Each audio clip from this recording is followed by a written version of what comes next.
વડોદરામાં દુષ્કર્મ કેસમાં આરોપીને આજીવન કેદની સજા ફટકારાઈ છે। સાવલીની સ્પેશિયલ પોસ્કો કોર્ટમાં આ સજા ફટકારવામાં આવી છે। ચુકાદો આવ્યો છે। આજીવન કેદની સજા સાથે ફટકાર્યો છે 50,000 રૂપિયાનો દંડ।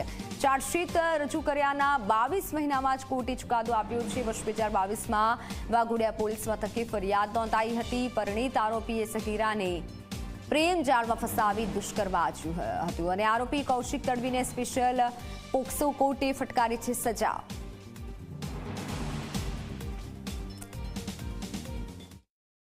આરોપી કૌશિકે ભોગ બનનાર સાથે પ્રેમ સંબંધો કેળવી આરોપી પરિણીત અને 2 બાળકીઓનો પિતા હોવા છતાં અને તેમાં સૌથી મોટી દીકરી 11 વર્ષની હોવા છતાં ભોગ બનનાર સગીરાને વાઘોડિયા જીઆઈડીસીમાંથી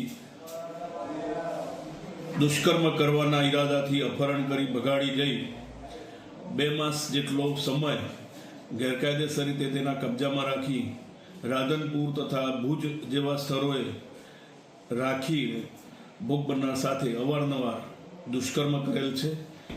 આરોપી કૌશિક વિપિનભાઈ તડવી રહેવાસી શ્રીગામ તાલુકો સંખેડા જિલ્લો છોટાઉદેપુર મૂળ રહેવાસી ઝરવણ તાલુકો સંખેડા અને કસૂરવાર ઠેરવી દુષ્કર્મ તથા પોક્સોના ગંભીર ગુનામાં આજીવન સખત કેદ તથા રૂપિયા 50,000નો દંડ ફટકારેલ છે।